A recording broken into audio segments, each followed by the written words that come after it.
Okay, welcome everyone to the Police and Fire Commission meeting of March 16th, 2022. So we'll start with a call to order. We've got a couple folks on the Zoom video as well. Agenda item number 2, approval of minutes from our February 16th, 2022 Police and Fire Commission meeting. Any comments or discussion?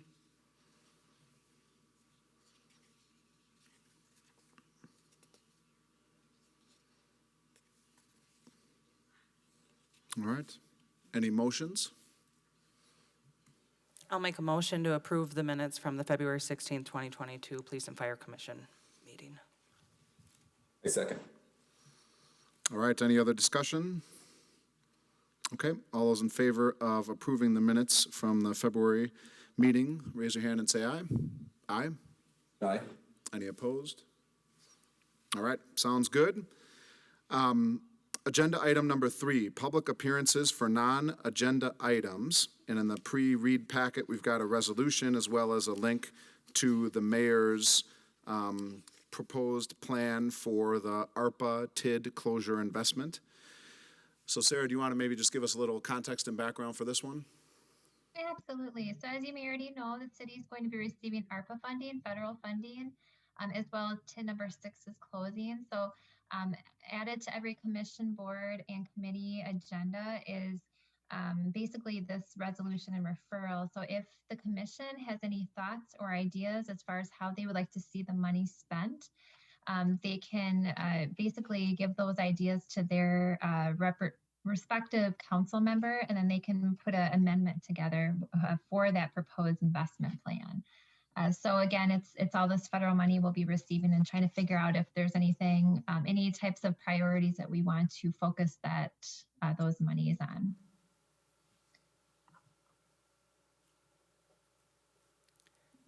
Sarah, do we need to come up with this today, or is this something that we can think about and get back to you by a certain date? You don't have to come up with it today. So you're going to see some dates. This was brought to various council meetings already. I think in February was the first one.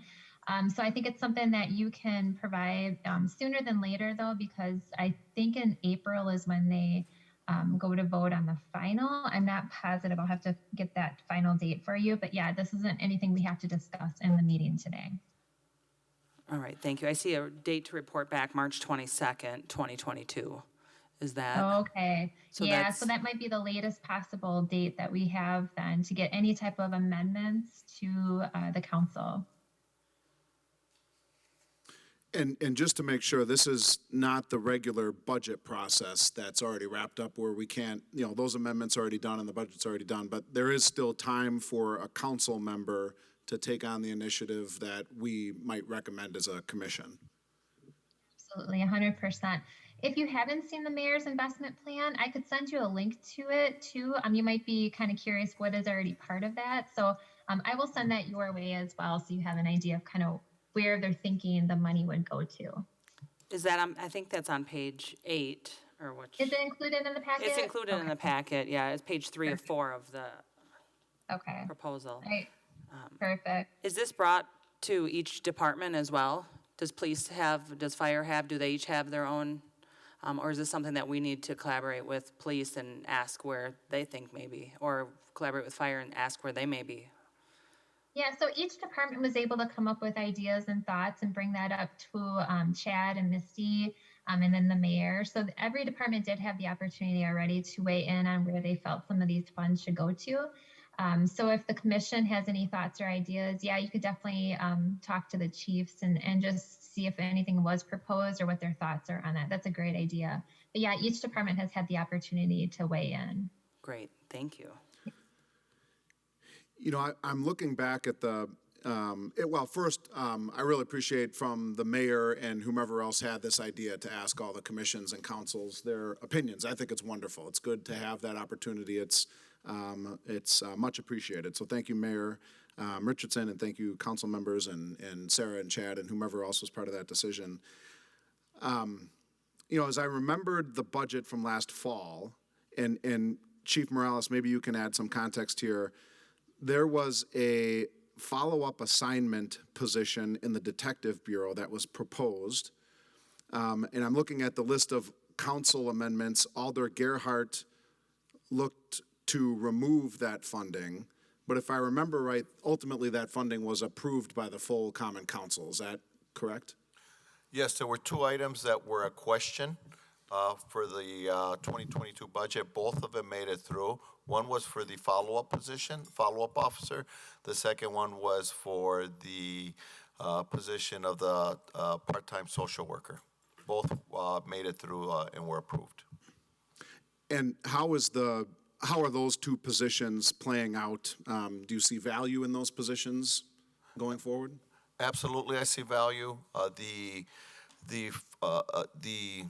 social worker position, she started her job. We hired her, started her job approximately 1 week ago. There is systems that needed to be put in place, measuring her activity, and also measuring at the end of the year after her first year to determine if this is going to turn into a full-time position. I suspect it will, but currently we have to pull the data and identify her needs. What we're using her for currently is pulling the repeat calls for service at residents or at certain addresses, determining if those repeat calls for service is someone of mental health, someone with family issues, or something, or something that could deal with a senior citizen. She is doing her own outreach without law enforcement ties to it after doing her assessment and then making contact with those individuals. The hope is to reduce the calls of service, and that will be our measure with her productivity. As far as the follow-up position, we are currently identifying the person that's going to start. That person has not started in their role. We're identifying that, and I'm hoping that we can either have that follow-up position filled either by April, if not by May. And tell me more what that position, the follow-up, I mean, it sounds, The follow-up officer is going to do two things. It's going to be more of a position to develop officers into investigations, so it's a rotating position, putting an officer there to do follow-up investigative work that can happen on a day-to-day basis, a weekly basis, something where they can work with detectives, handle some of that overflow, and also get some skills for that officer to take back once they're done with it. We haven't determined if that's a 1 or a 2 year position. Nonetheless, it is going to be a position where they're going to be earning, I believe, first year detective pay. great. No, I'm glad I asked, because I would have just assumed it was a follow-up officer, just to follow up on calls, but it sounds like training is also going to be an important piece of that. Correct. Great, thank you. And I assume both the social worker position and the follow-up officer position are examples of proactive community policing. Is that fair? Yes, sir. So, like I think Commissioner Amble mentioned, there's a timeline that I found in the link that's in the pre-read packet. In March 22nd, there is a public hearing with the Common Council, at the Common Council meeting, it looks like. And then right now on the schedule, discussion and action on amendments, adoption of spending plan is scheduled for March 22nd, Tuesday, March 22nd. And you can see the mayor's proposed plan. There are council amendments that are now posted. And again, just to make sure, Sarah, that if we suggest something today or between now and the 22nd, it can still be considered by the council as part of the plan, correct? Yeah, assuming that, yeah, there's an amendment. So if you look at the listing, you can see the other boards and commission and committees, and you can see some just say approved and some say approved with amendment. So if the commission decided to submit something for consideration, it would then, yeah, you can definitely do so before March 22nd. Great. And as I look at some of the description of the mayor's proposed investment plan, there are descriptions of what the money can be used for. It looks like, public sector capacity. Number one is identify eligible public safety, public health, and human services staff. Public safety staff include police officers, firefighters, sheriffs, deputy sheriffs, EMT responders. So, an opportunity is there, and it strikes me as we went through the position hire for the police chief role, as we talked to individual officers as commission members over the last couple months, or I guess the last year, we heard a lot about mental health and wellness of law enforcement officers, and I suspect it would be the same in the fire service as well.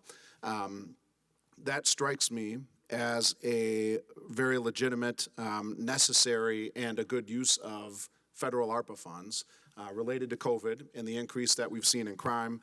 Chief, you provided a monthly update of police and law enforcement activity, and your statement says the department has experienced a spike in calls for service through the first 2 months of 2022, with just under 600 additional calls compared to 2021. And that really struck me, that law enforcement is at capacity, beyond capacity. For the last 12 months or so, we've been asking about how many order-ins there have been, and they're significant. And that has an impact on the mental health of our law enforcement. I think that would be a good use of our ARPA funds. Awareness and services and counseling, whatever it takes, in order to make sure that the women and men of our fire and police service are well served by the city. As I look at the amendments from the Common Council, I see a lot of things like a shelter replacement, a water fountain, bike parking stalls, additional funding for a private restaurant. To me, those are not responsible ways to spend this money. I think a higher priority would be the men and women who serve our city.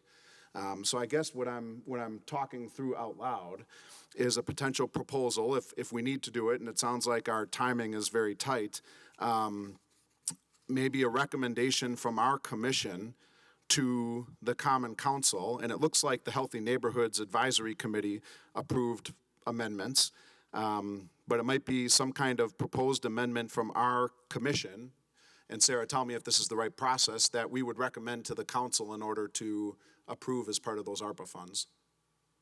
Yeah, I'm going to talk to Misty and Chad in the morning, and I will confirm what exactly you need to do to get this amendment to a council member as soon as possible. But I do believe it's just writing a memo from the commission and then, having that discussion with the council member. But I'm going to follow up with Misty in the morning and Chad, and I'll send the team an email as far as kind of how to go about this and who you should contact.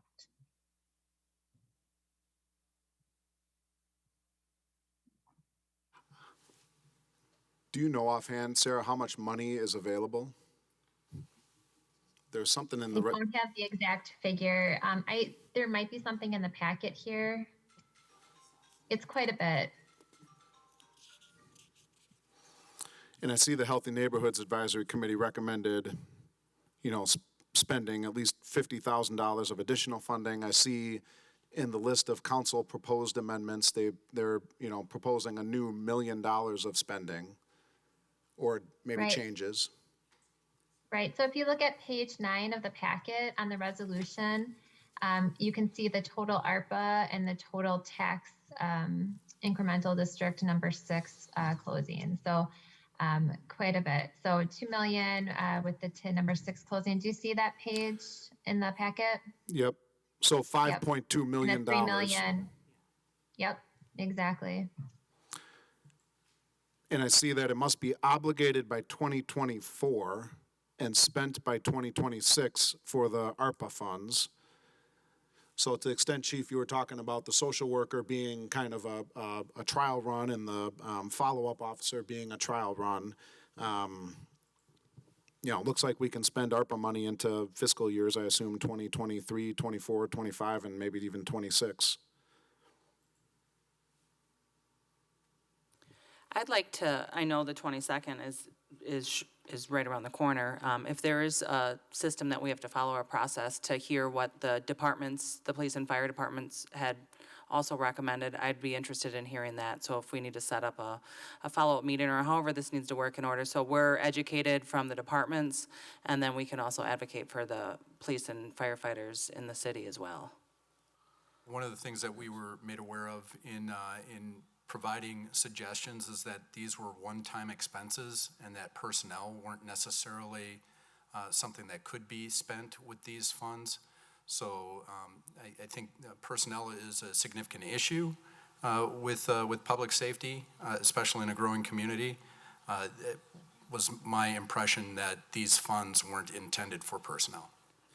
So as I look at, on page 45 of the mayor's proposed budget, it talks about SLRF funding, I don't know what that is, may be used for payroll and covered benefits for public safety, public health, healthcare, human resources, human services, and similar employees of a recipient government for the portion of the employer's time spent responding to COVID-19.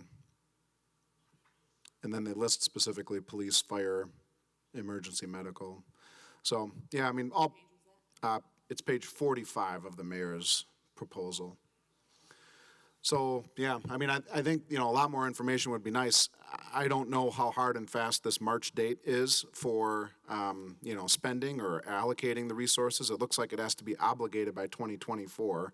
I don't know if the council is planning to spend it all at once, but maybe just more opportunity for information from the council and the mayor and others. And I guess to the extent anyone has opinions, there's apparently a public hearing on March 22nd about the funds. I think personnel is our biggest, and mental health is our biggest worry right now, and if we can use it for anything, we don't want it to be a shopping spree, essentially. If we want it to go to the right places, and considering all of our officers and firefighters have gone through a pandemic and short staffing and continue to do that, as we see with our number of applicants that we've had, that's going to be an ongoing struggle for the next couple of years. So really, I think this is an opportunity for us to really evaluate and ask for things that we actually need and not just want. If I can mention on this piece, I do know that one of our assignments for department heads is to identify a strategic staffing plan for the next 5 years. I think in our last session here a month ago, we discussed where we see the growth of the city of Fitchburg, currently at around 32,000. And, in 5 years, even at the end of this year, annexing the town of Madison, and with its natural progression, we see ourselves at around 34,000, a little over that for this year. But going into 5 years, I think we're going to probably be around, I don't know the number, 36 to 38,000 residents. In that piece, if we're doing a 5-year plan, what will we expect in each of our departments? And that's not just police and fire, that's Department of Public Works, HR, the finance, everything with added responsibilities, added numbers, added services. There's a need for growth. And where do we see ourselves? What type of growth are we going to see internally? So I know amongst us, and I can speak for the Fitchburg Police Department, we're trying to identify that to include the org chart of where we're going to need our supervision. In growth, there's risk. And in risk, you need risk management. And we talked about accreditation, and part of that is supervision. Where do you need to grow in supervision and management to see that it's easy to bring in more officers, but with more officers means more risk, which means you need that tree there, that organizational chart that's going to manage all the pieces that go into that the growth of the city. And we are doing that currently. When is that due for you guys? When did they ask you? Initially, we wanted to get it done by the end of first quarter. That's going to take a little longer. We were tied up with hiring process, promotion process, and we also were going through our policies with Lexipol. Those are going to be made public, I think, in April or May for public to view the new policies, or the updated policies, I should say. So I anticipate it won't be for the end of the first quarter, but we'll try to get that done by the second quarter. I think another thing that was talked about at the city level is to at least discuss and consider a third party for a staffing study, so that it truly does represent best practices and not specific departmental bias. I mean, we can all talk about how we need people, and we do. The fact of the matter is there's a certain amount of backing. And for a SMART objective, we need to make sure that we know how these items are going to be funded in order to make them sustainable. I would hate to put somebody in place just to take them away next year and have to lay them off. I want to make sure that whatever we're doing is responsible, but also, I mean, the city of Fitchburg's not getting any smaller. Gratefully, I'm happy it's not getting any smaller. I'd hate to be on the other side of things in that regard from a progressive growing department. But at the same time, we need to know when these funds, especially as TIF and TID districts, as they mature, how those funds become available, and then how they're going to be spent, so that we can put in realistic expectation for our personnel. Thank you, Joe. Yeah, they are looking at an organizational / staffing study.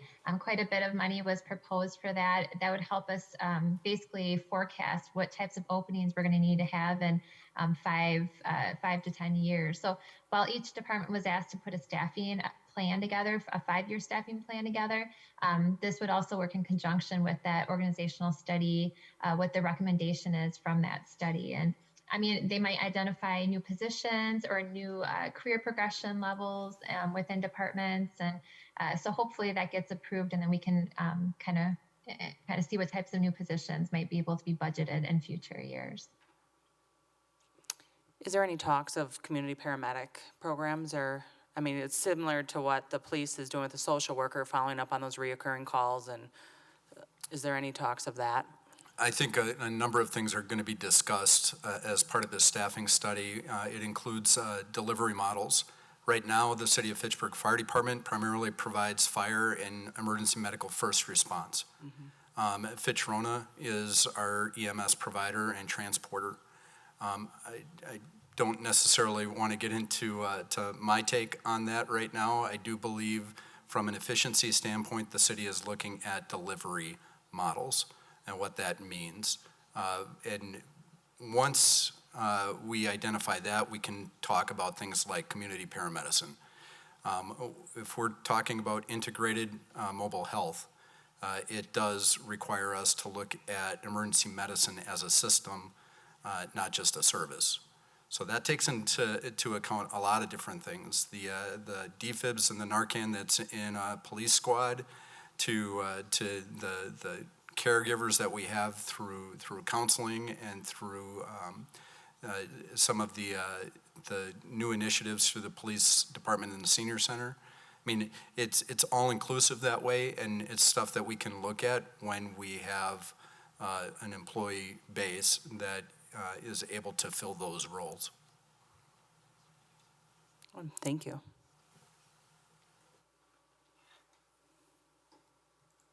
Any other thoughts or discussion on agenda item number 3?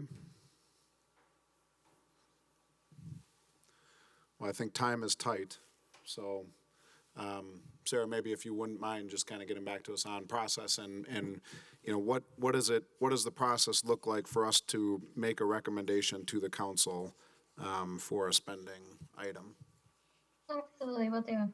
I'd like to I'll know get how back to you tomorrow. I'd like to know how it's approved too. Is this just go to Common Council and Common Council approves it, or who approves of these, of the use of the budget? Is it just solely the mayor, or?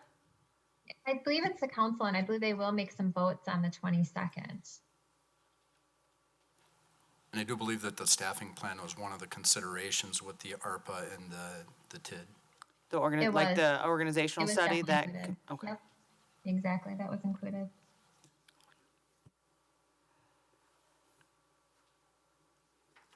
Okay, any other thoughts on agenda item number 3? All right, hearing none, we'll move on to agenda item number 4, contacting the Police and Fire Commission. Sarah, do you mind giving us some background there? I think we've talked about this in the past, but maybe background for the audience as well. Yeah, absolutely. So prior to the police chief process, we needed a way for the public to get a hold of the Police and Fire Commission. So we created an email address and a phone number, and anyone who's looking to get hold of the PFC can contact either by email or phone. That comes straight to the staff contact, which is me. And then I typically would forward all those emails and forward any messages to the commission. In the past, we used to have everyone had their personal email address listed on the PFC page. We started to have issues of walking quorums and people reaching out on personal numbers. So we cleaned that up and created just one phone number, one email. Rosa had some concerns about, making sure that it's not just going to the staff contact, but also maybe a member of the Police and Fire Commission. So while it can't go to everyone at the same time for quorum issues or potential quorum issues, if it could at least go to the staff contact and maybe the president of the PFC. And what I mean is like a phone call, if someone leaves a message, it would go to both of us. If someone sends an email to the PFC at fitchburg.wi.gov, that it would go to the staff contact and the president. So she just wanted to have a discussion on that. She just wanted to make sure that people know that the PFC is receiving these messages and emails, and not that she was concerned I wasn't passing those on, but she wanted to make sure that there's transparency and that people know that the PFC hears you and is available. So she just kind of wanted to bring this up as a discussion item and kind of gauge the commission's thoughts on how, do you feel the staff contact and maybe a member of the commission should be receiving both of those? And we can make some changes on the city side.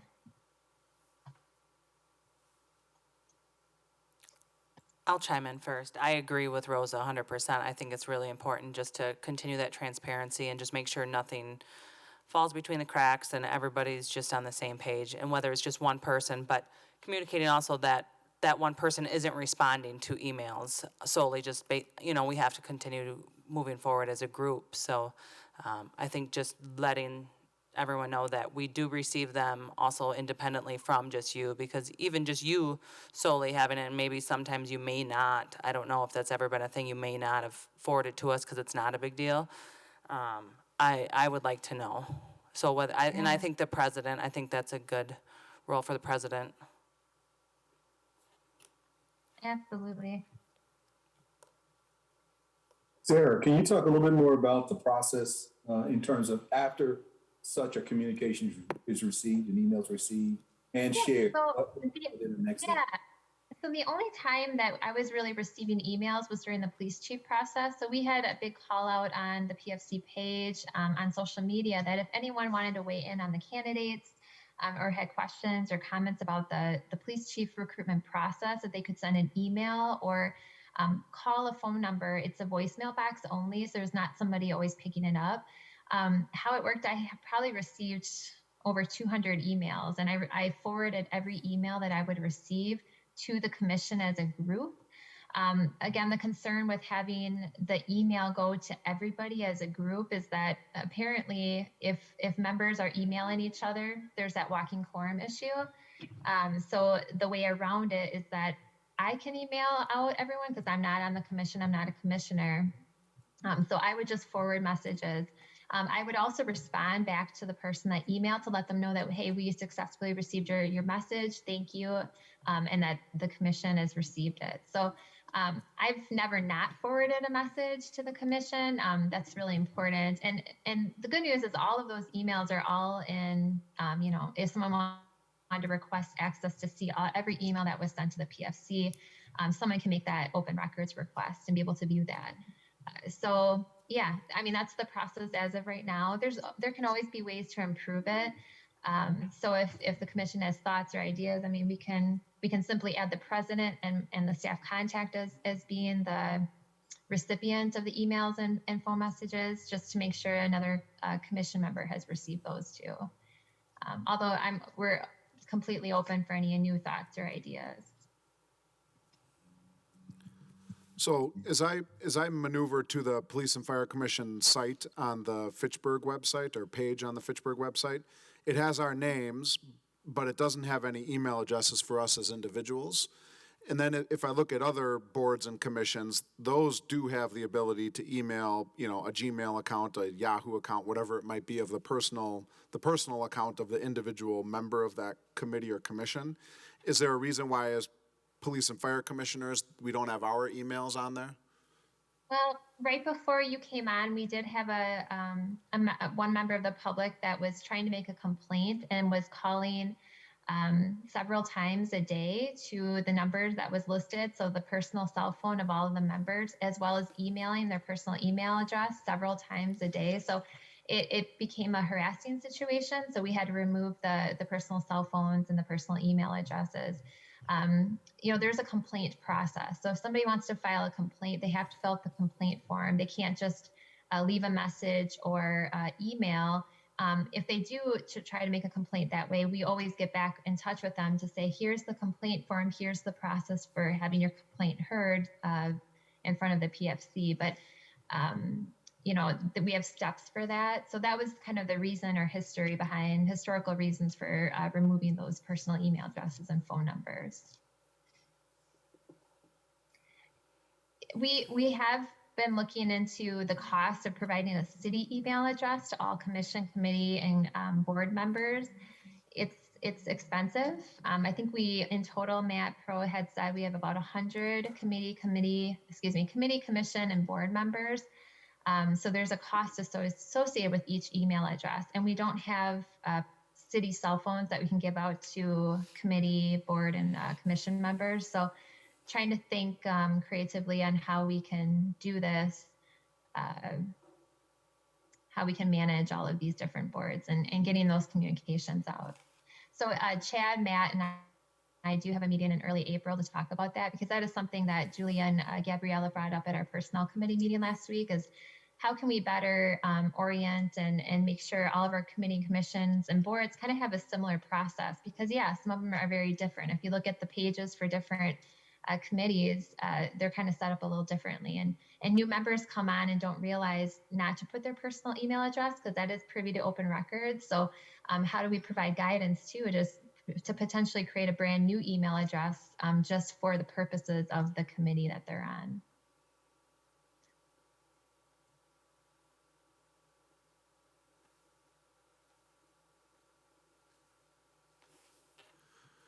Any other discussion on agenda item number 4?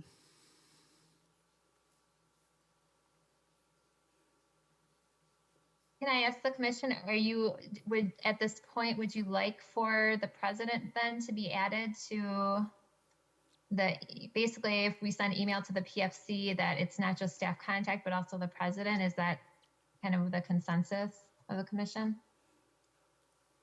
That's my opinion. I mean, I think, and it's just, we're going to continue doing things the way we're doing it. It's just another set of eyes. And it's another way to hold everybody accountable, I think. It's. Yeah, that approach makes sense to me as well. And maybe if I the agree. the president or vice president, I don't think, one or the other. If the vice president, I would be open to either, just somebody. No problem. I will reach out to IT tomorrow, and we can make that happen really easily. That's no problem. Great. All right, any other thoughts or discussion on agenda item number 4?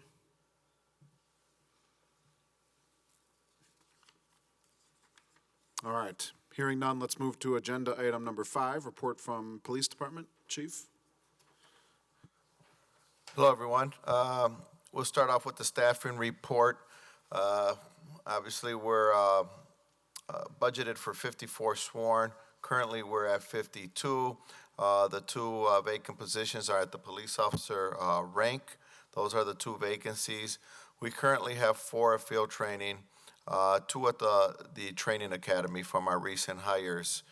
So that's a total of 8 positions unfilled. I will tell you that we did have a process that we'll probably discuss with you next month. In that process, I'm looking at probably filling 4 positions.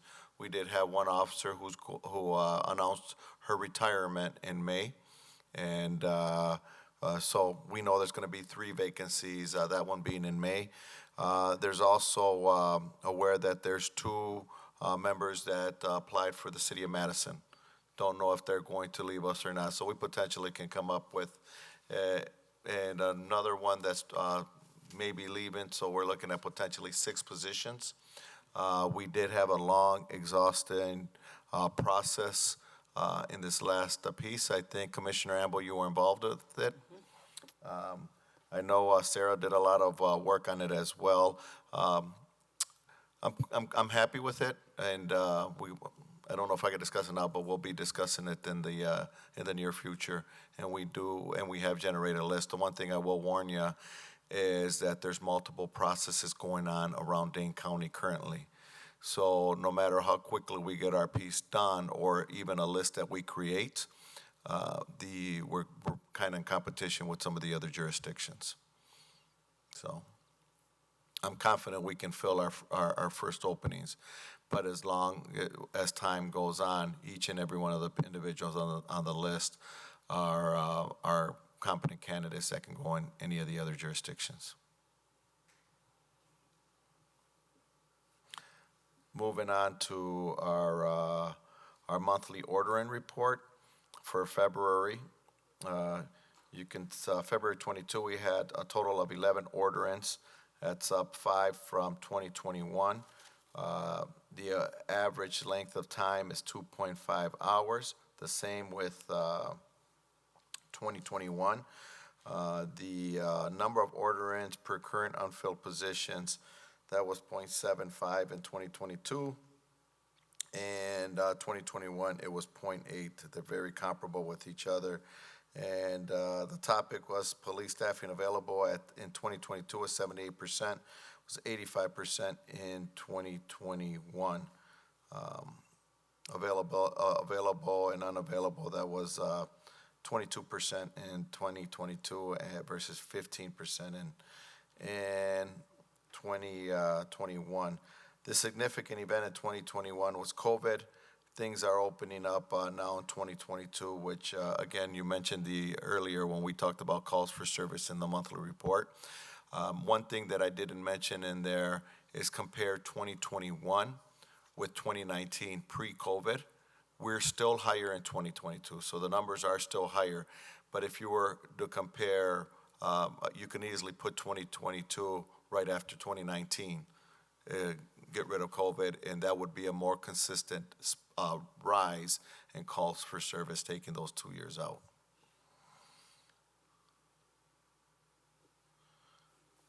That's a significant decrease in your order-ins. I like seeing that, and I'm sure the officers like that. Yes. And you mean from 43 order-ins in January of 2022 to 11 order-ins in February of 2022? Correct. Yes. And thank you for this overview. This is exactly what we have been asking for, so thank you. Got it. Agreed. Any other thoughts, comments, questions, observations on the staffing report from the police department?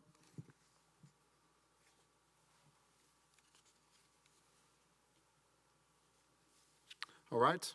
Chief, if we could move on to the police officer application scoring process, or maybe Commissioner Amble, if that was one you wanted to touch on? Yeah, Sarah, did you want to preface that with anything as far as applicants or total amounts or anything? Yeah, we had only 46 applicants for police officer this time around. That's our lowest number that we have ever had in my time here anyway. So I really appreciate your help, Commissioner Amble. She joined us for the police officer application scoring. We had a couple of other officers with us, and then Amy Tracy, our HR specialist. It was really great to get her insight. So as a new person who is new to this process, she actually, she had some really good feedback. So, Sheena, if you want to share some of that feedback, I can also share the scoring. I don't know if that might be helpful as you kind of walk through. Yeah, it's the scoring, something the that we worksheet. typically share. The worksheet, yeah, scoring. I think that'd be great. Yep. If you can put that up, then we can just kind of go through that Yeah. and everybody can kind of see what we're working with. Absolutely. Just one moment. And this list that I'm going to read from is a list that, I just took from us as a group as a whole and from feedback from the entire group and compiled again this list. So there's nothing in significance. It's just kind of things that we talked about that we thought that we could change to make the process better. Because as we know, when going through this process, points are everything. And these points, one point can make or break somebody's future. So trying to keep them measurable, trying to keep them consistent in certain categories is really important. So I'm gonna go down and I'm gonna read from my notes, so just kind of bear with me on this sheet. My first thing is when you get the score, you get this sheet, and you've got score screener 1 and score screener 2. I would prefer that these were on separate pages, so there is no room for me to look at the score 1 and compare my score. I want it anonymous would be my recommendation, and because I don't want to even be, I mean, you can be persuaded by someone else's number once you get to that. So to keep that fair, that was one suggestion. Having an officer there with military background was significant. It was very pertinent, and with recent military background was huge because I was able to pick his brain and say, hey, what does this mean in layman terms? We could see the level of service or experience that this certain title in the military held. So that was really pertinent, and I think having him there was extremely helpful. Another thing that we brought up was increasing points. Like I said, the point system is significant, but increasing points for former law enforcement and military experience is something that we had mentioned. Sometimes the points it's really random. You get a lot of points if 0 to 10 points for your technical quality of the application. Was the application filled out thoroughly? Was there, spelling errors? Was there, was the flow correct, thorough, and but then somebody who, gets a college degree, you get up to 4 points. So one of the things that we brought up was changing, increasing the value of the life experiences they have versus the technical quality of the application, because we only had 46 applicants, and I was astonished to hear that we've typically had 300 applicants, and so that is significantly lower. So what can we do to continue bringing value to the applicants that we see in front of us at the time? So another suggestion, and again, these are all suggestions, and it's just stuff to kind of consider.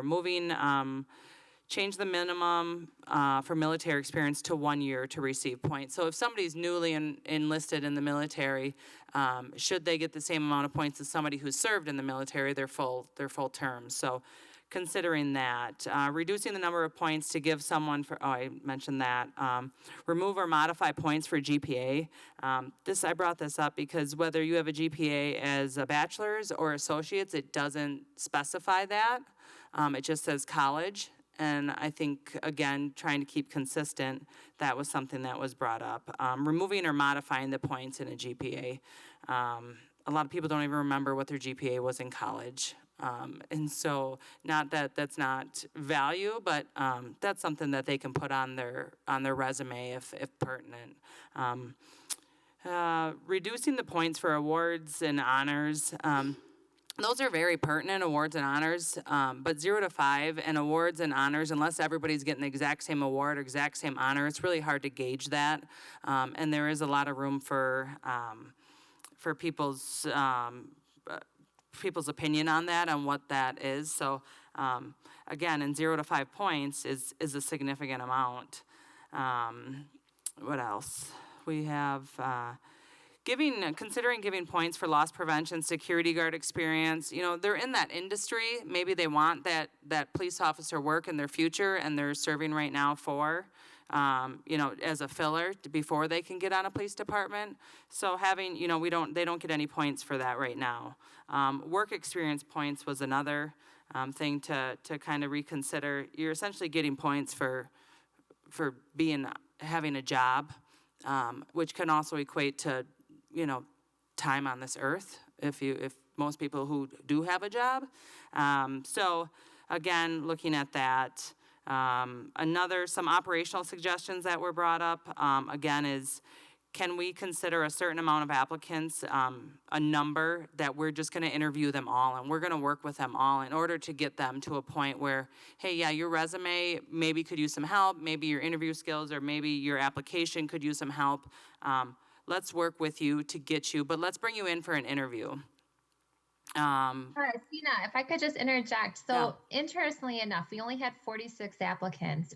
because we went through the scoring process and we only had 46, we invited all 46 to the first interview process. Of the 46 that went to the first interview, we got about 22 down to the chief interviews. Of those that passed and did really well at the chief interviews, one of them wouldn't have even passed the application scoring and would have never made it to the first interviews had we not allowed for all 46 to move forward. So that was interesting. So we were kind of curious how that would pan out. You know, would our lower scoring on the application, would they just translate to not doing well in the interview process? But in this case, we at least had one and two others that were lower on the application score that did get to chief interviews and did really well. So that was interesting to see. So maybe there's that flexibility in the future that if we're below a certain minimum of applicants, that we just get them all to the interview process rather than trying to, because the whole point of the application scoring in the past was to whittle that 300 people down to a good number that we could actually interview, because we couldn't interview all 300. We haven't had 300 applicants in years. The highest, it's been going down quite a bit. Like we had 150 when I first started 3.5 years ago. Then it went down to 100, and then it was like 75, and now 46, which was really shocking. So I don't know if this is going to be our new norm or not, but it was just interesting to see how that worked out. So I just wanted to add that. No, that's great. That's good to hear, because that was kind of the goal, and that's what we talked about, is bringing everybody in. And just because they may not have filled out their application per our 0 to 10 points doesn't mean that they don't necessarily deserve, and we can right now. Like Sarah said, we can interview them all right now, so let's do it. So that's great. Thank you. Yeah. Just a couple more things where operational suggestions. Considering part-time police officer openings, again, the 2 part-time positions to fill 1 full-time ideally. I know that gets messy with contract and unions and negotiation, but again, these were just all things that we brought up. Bringing back the internship and explorer program, because we kind of dabbled on the fire department and their recruitment process, because we were talking about everything. And removing maybe the entry-level firefighter as a requirement for the application. I was surprised to hear that in order to be considered for Fitchburg Fire Department, you have to have your entry-level fire. And I think that really hinders some people who may want to be a firefighter. But I understand that that's a training issue, and that's sending them to school issue as well. But I think I'd like to look at that as far as if we can offer that to increase our applicants for firefighter as well. And lastly, there's a city policy on the amount of time, or operational suggestions. This may be a city policy on the amount of time between applying again. If you were previously backgrounded and you didn't pass that, because, and I guess that would have to be how they were notified if they failed that background. But if we got people that were reapplying that have failed the background test, how do we say, you already failed the background test, we can't, we have our hands tied, we can't move forward? You're exactly right. We don't have a city policy on that right now. So, unfortunately, we sometimes have the same applicants that will apply several times in a row. And unfortunately, there's nothing we can do. I mean, we can't hire them because we already went through the background check, but we don't have a policy in place to say that you were just in this process in the last year. We know things can change with the background, and we're not saying it would be an indefinite bar of ever joining the police department, but in a short period of time, we need to have a policy in place. So that's something on the HR to do, is to create a policy on, what is, the recency in which you can go through a whole nother process again, so that we can be cognizant of their time and the chief's time too. It was a great process to be a part of, and I think it's important that we as PFC members are involved in those processes, just because so we can continue our awareness and interaction. It's very transparent. I loved being a part of it. And I loved having multiple people from different, I think City of Fitchburg really does a great job with interviewing, including so many other people in the process, where it can't just be one person's decision to move somebody forward. So there's no bias. So thank you again for having me. Thank you. What struck me, and this I think is the first time I've seen this score sheet, was similar to what you said, the de-emphasis of points for work experience as a patrol officer or deputy. That to me seems like to me, the most relevant data point that you would want in an applicant, and it's much less than some of those other areas that, like you suggested, I would dial back individually. And Sarah, how do we go about changing these requirements? Is this something the PFC votes on? Is this department, like? This is something the PFC approves. So I think it would be important for us to have maybe a work meeting to kind of go through this and decide what makes sense. And then we can it can be approved at one of the future PFC meetings. So I don't know if it's something that, we can all get together and talk about and decide on, or we could do it at the actual PFC meeting that we approve the change. But yeah, ultimately the PFC needs to approve whatever criteria that we use.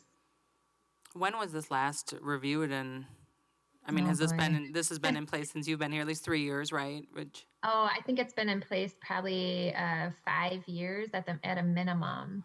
So it hasn't been looked at in a very long time. I know that Standiford, who's been on the commission for 4 years, I don't think that he has seen this. So I think it was even before his time on the commission.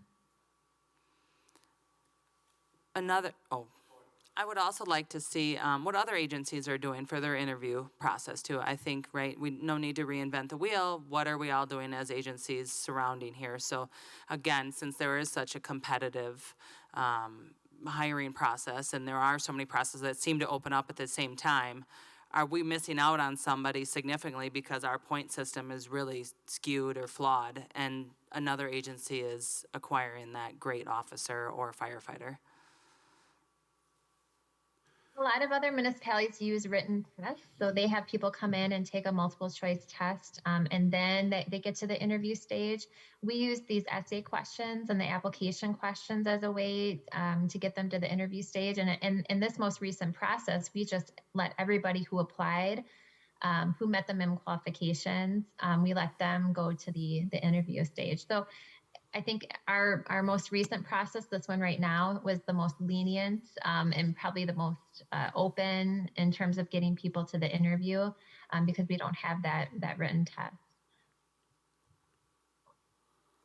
I like the idea of a work group that isn't a meeting of the Police and Fire Commission, but I'd love to involve the chiefs or your designees and maybe even, firefighters and officers to offer thoughts as well. I think that'd be relevant and a good working relationship to build with them as we build our processes as a commission.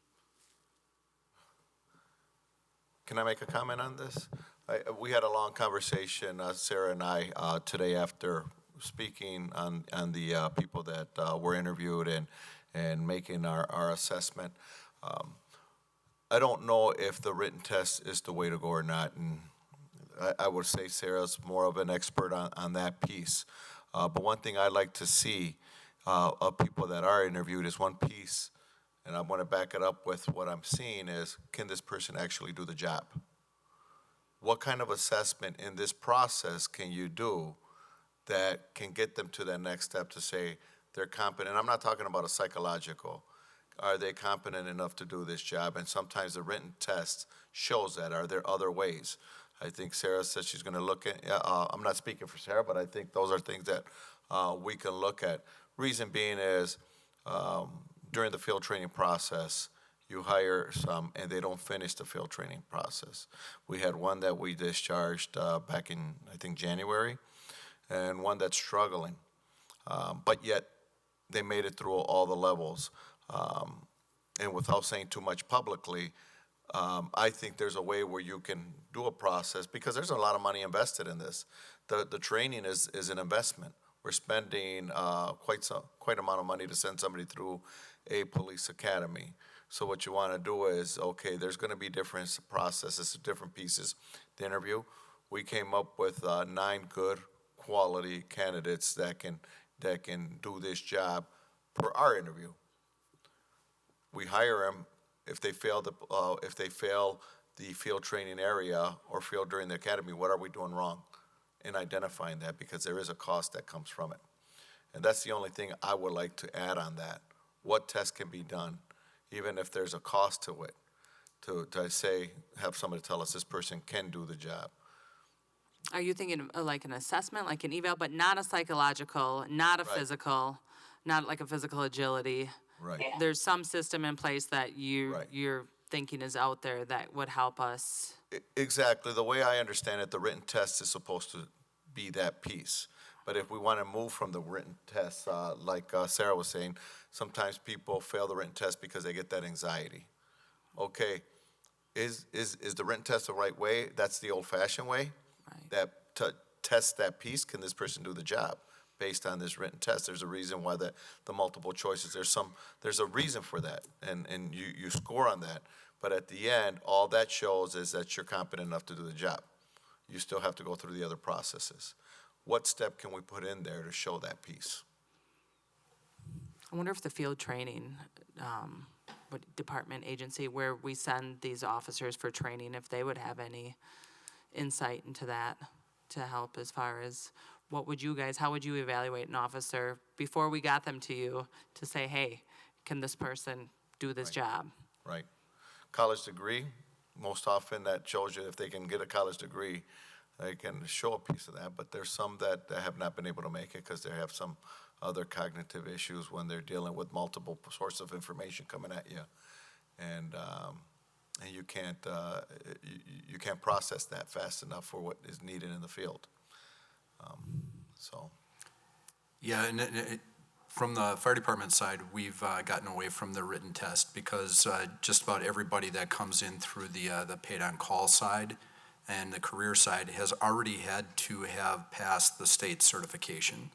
So there are already things in place that provide evaluation independent of the written test, which is written in a way, it's a public, initially what we were using was a public service test, and it didn't necessarily provide a lot of indication as far as what their work ethic was or their character, and that was what ultimately got them through the door for an interview, but it was a pass-fail for us. We didn't use it as an evaluative process to impact their scoring, but we found that addressing things through the interview and trying to identify, if we actively recruit, we're already getting an idea of what they're like based on the organizations that they're a part of now or the training that they're taking part in when they apply with us. So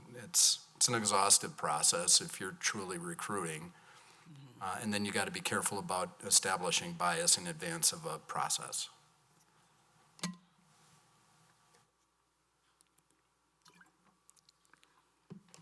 Al, that is definitely something that HR can certainly help, look at what others are doing. Sheena, I love that idea. Let's measure and see if there's other things working for other departments. But I agree with Al. We need another mechanism in there to be able to measure their ability to be an officer more than the 30-minute interview with the chief and a personality assessment and psychological. So more than happy to explore that. And I'm sure the commission will be bringing some things back to the commission here for sure this year. And maybe Commissioner Russell, maybe you have input as to the military process. I don't know if you have any insight to share as far as the recruitment process too. Well, that's interesting. Mine is certainly dated. Left the military over 30 years ago. So your comment earlier about recent, so much has changed, over the decades in the military. But I think there may be something there. One question I have to Chief Morales, though, with on this topic, is there a data point? Are you capturing, for instance, those examples where individuals do well on the criteria testing, yet they end up, failing somewhere else later in the process? What I'm getting at is I'm interested in how big of a problem are we potentially trying to solve?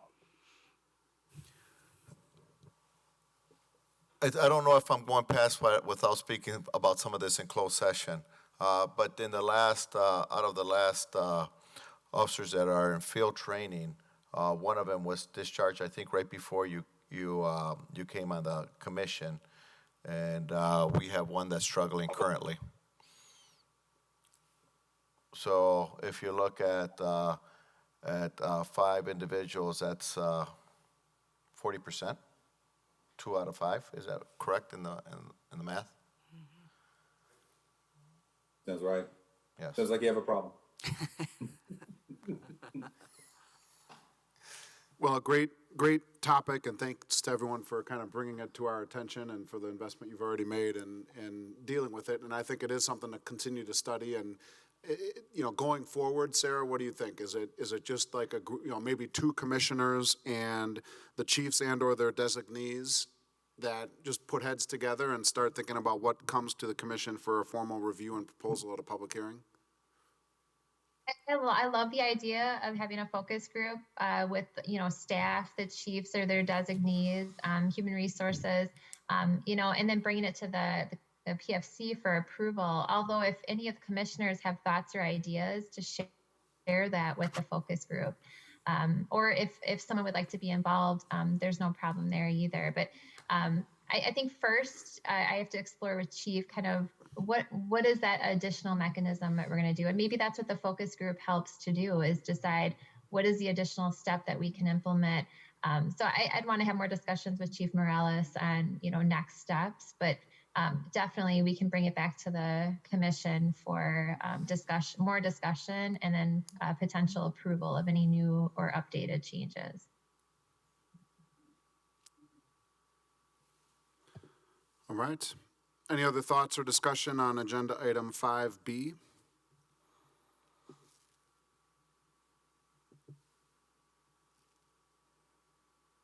Fair enough. All right, we'll move to agenda item 6 and staffing report from the fire department. Chief. All right, in your packet, you have the activity report. As indicated last month, we're on a slight uptick in numbers as far as what we've seen pre-COVID. So we're getting right back up to speed as a community as far as the necessity for public safety. We are also working through our record management system. We've had some issues in collecting data out of that. It's actually brand new to us this last year. And one of the ways that we retrieve the information that we put into it has not necessarily been performing at the same level that we were accustomed to with our previous program, which was no longer going to be supported by the software provider. So we had to look at different options, and then 2 of the individuals that we were using in order to learn that program, implement the program, and then get the information out of the program have since left our department. So we're sort of back at the basement level.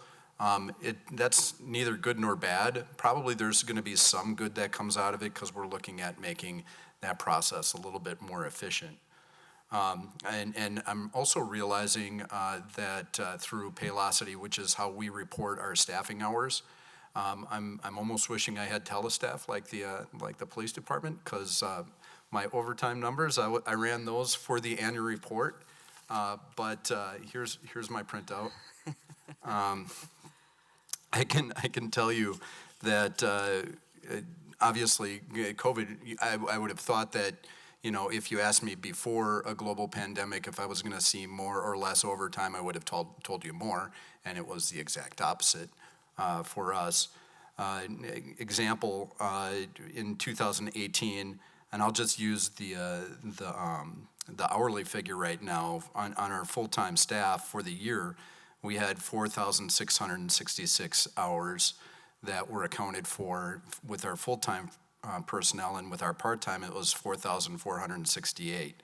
So together it amounts to a considerable amount of hours that equated to $251,000. And Chief, just for my understanding of the numbers, so you're saying for 2018 calendar year, there were 2,000 plus hours of overtime worked by full-time staff? By full-time staff, yep. And were there also an additional 2,000 hours of overtime worked by part-time staff? I take that back. It's 4,000 hours, 4,666 hours for our career staff, and 4,468 hours from our paid on-premises staff.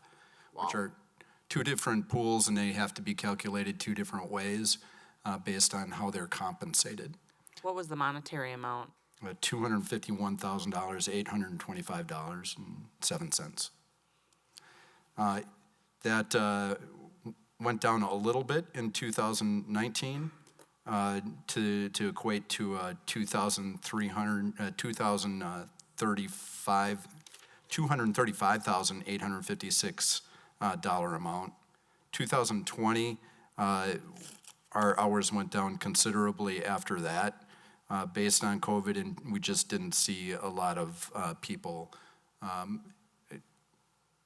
going places, getting sick like we thought they would. But our numbers are starting to uptick again.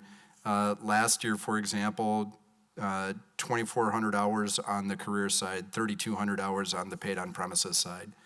Now, where that's concerning to me is the number of hours that we're seeing for overtime on our paid on premises side is sometimes ticking a little bit higher than we see on our career side.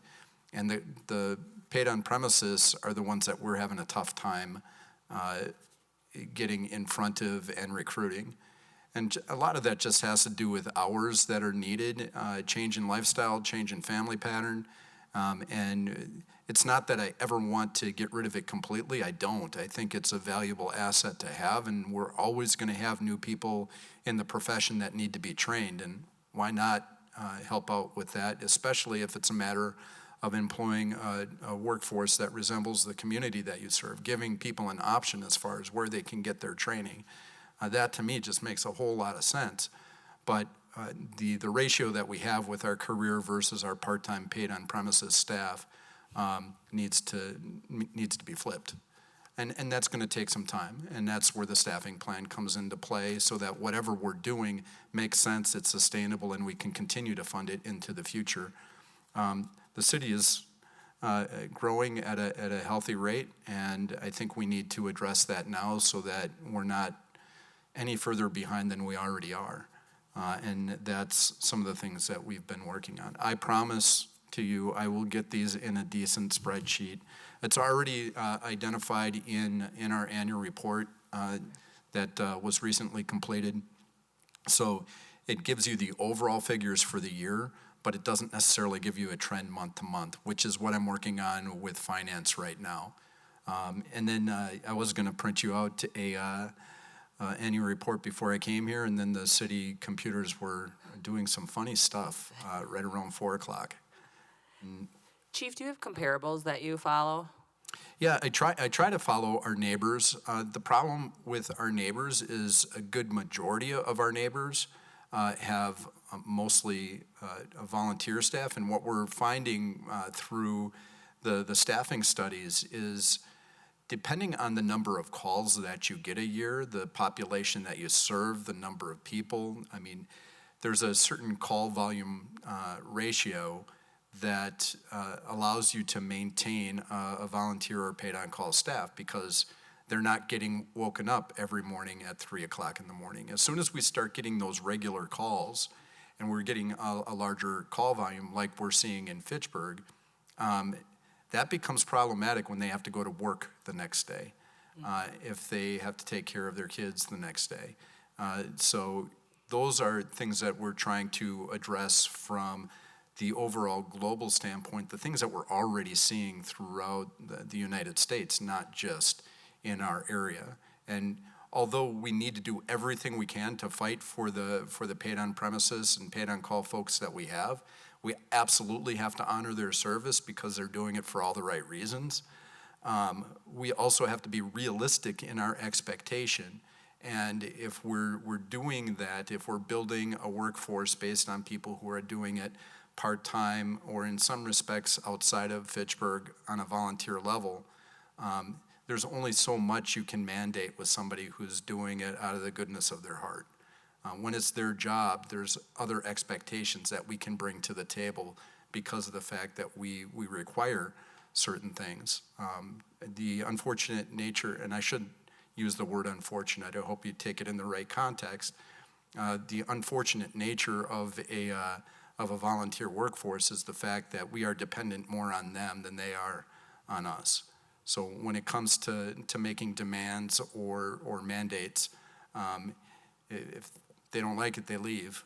And right now, we're not in a position where we want anybody to leave. You can see that our numbers from our staffing report, we were consistently down about 20 people. We're authorized to have 60 paid on premises folks, and we've got 40 right now. Actually, the annual report identified 33, but we're hopefully going to be hiring a couple here in the closed session. Is this a common trend in the fire service? I know it is a trend in the police as well. Is the fire service seeing this too? Yeah, probably for different reasons. Similar reasons, not the same across the board. So there's other factors that impact law enforcement that haven't necessarily impacted fire the same way. Where we're seeing the issue with the fire service is the number of training hours that are required now that were never really required 20, 30 years ago. When our fathers, and I say our fathers, my dad wasn't a firefighter, but the generation before us, it didn't necessarily have to address. Now we're saying this is a profession, and with a professional approach, you need to mandate and we need to mandate continuing education. And that's just for the welfare of the communities that we serve. And there's no way that I'd want to get away from mandating training based on the fact that it's through that training that we see whether somebody can or cannot perform when they're needed.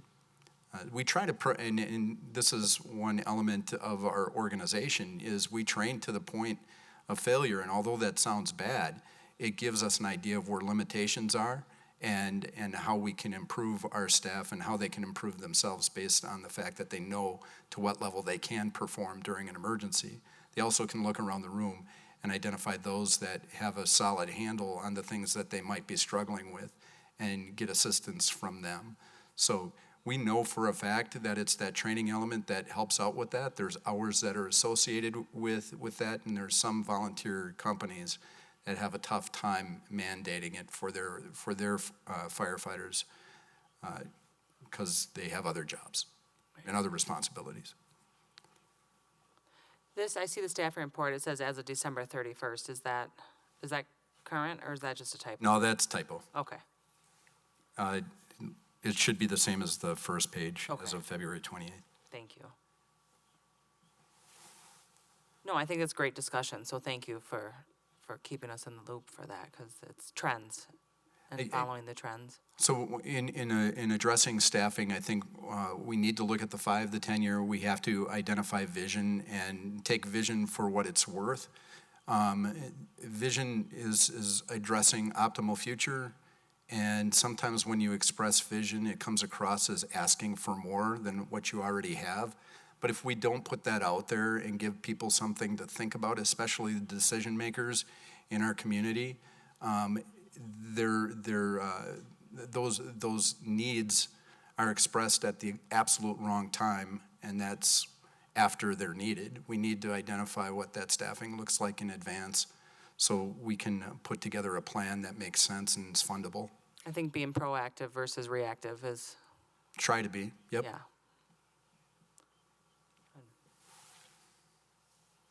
All right, any other thoughts or comments on agenda item 6A? I have one for the chief. Your point about vision. So as I'm looking at the staffing report, is it fair to say that the authorized headcount, and you just spoke to it a moment ago, for the part-time staff, does this authorized count really reflect like kind of your current vision, or this is maybe the way you thought about staffing? And based on some comments you've made, are you potentially looking at a different model that, let's say, impacts career staff, maybe more career firefighters and less part-time? Yeah, I see the city of Fitchburg having to address its firefighting workforce with more career firefighters. It will impact the ratio, so that 60 number would go down and the career number would go up. From that respect, that is where we have to identify what the ratio looks like. And that ratio will change as we bring more career staff on board. The other thing what that allows us to do by maintaining a paid on premises and an intern workforce, we give people a place to go when they maybe lack the amount of training that their peers have when it comes to a competitive process in hiring. So we actually give them an opportunity to learn more about the profession to make them a stronger candidate in the future. And that's not just for our department. We just had 3 interns that completed their second year last year. They were participating in their third year. All 3 of them have been hired, 1 in Ohio, 1 in Madison, and 1 in Green Bay.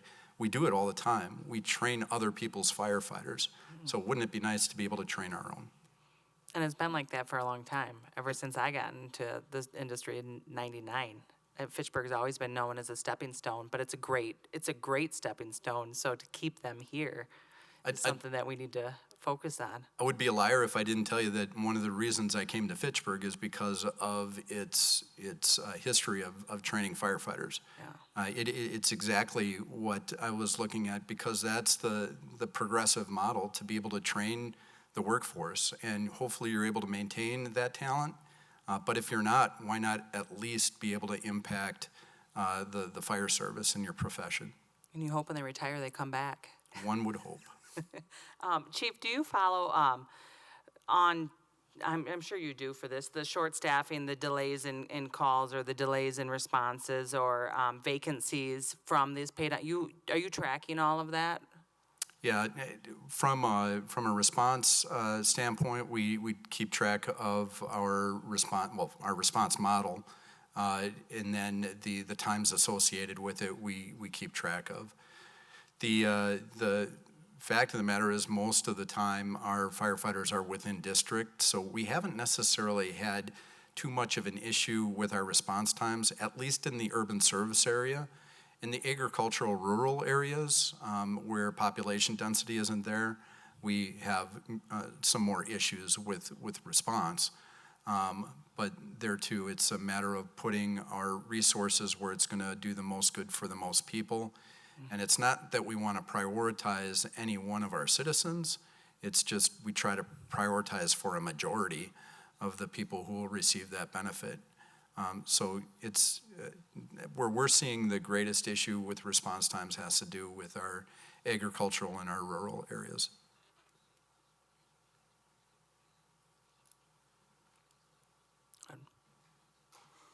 Any other thoughts or questions on agenda item 6A, staffing report?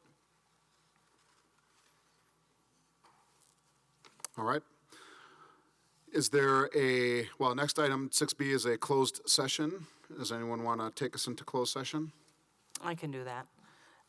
Pursuant to section 19.85 subsection 1 subsection C Wisconsin statutes, the commission will move into closed session for the purpose of considering employment, promotion, compensation, or performance evaluation of any public employee over which the governmental body has jurisdiction or exercises responsibility. More specifically, discuss hiring recommendations for a paid on-call firefighter and fire science intern. Thank you. Any second? Oh, you're on mute, Brian. I second. Great. Any other discussion? All those in favor, raise your hand and say aye. Aye. Aye. Any opposed? All right, we are in closed session. Thank you.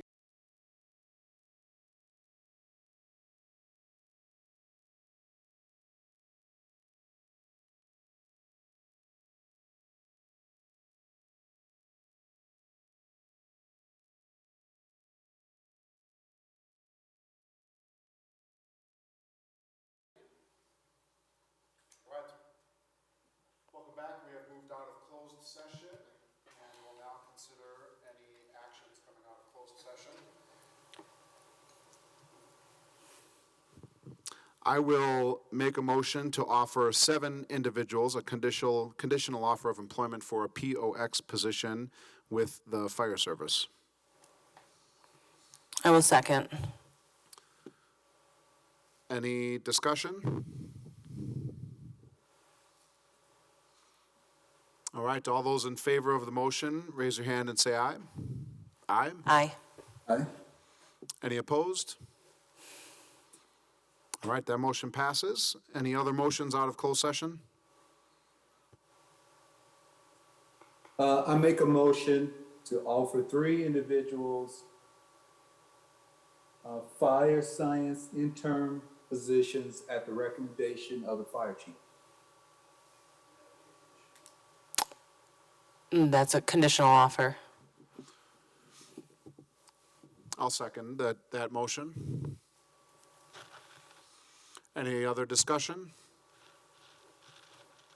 All those in favor of the motion, raise your hand and say aye. Aye. Aye. Any opposed? All right, that motion passes as well. Any other motions out of closed session?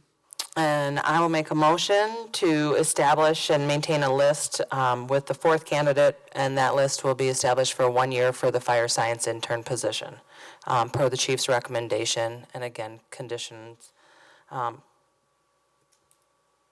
to be met. I'll second. Any discussion? All those in favor, raise your hand and say aye. Aye. Aye. Any opposed? All right, that motion passes as well. Any other motions coming out of closed session?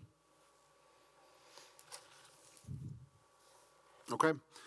Hearing none, let's move on to agenda item number 7, announcements. As indicated a little bit earlier, the annual report is out. I'll make sure that you guys get a copy, that whatever's been submitted to City Hall, you'll have an idea of some of the things that we've worked on over the past year.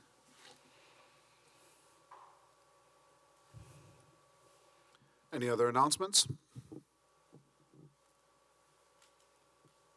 All right. Well, thanks, Chiefs. Thanks, Sarah.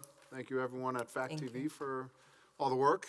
Anything else before we move to adjourn? All right, I'll move to adjourn. Any second? Second. Any discussion? All those in favor say aye. Aye. Aye. Aye. Any opposed? All right, meeting concluded. Thank you.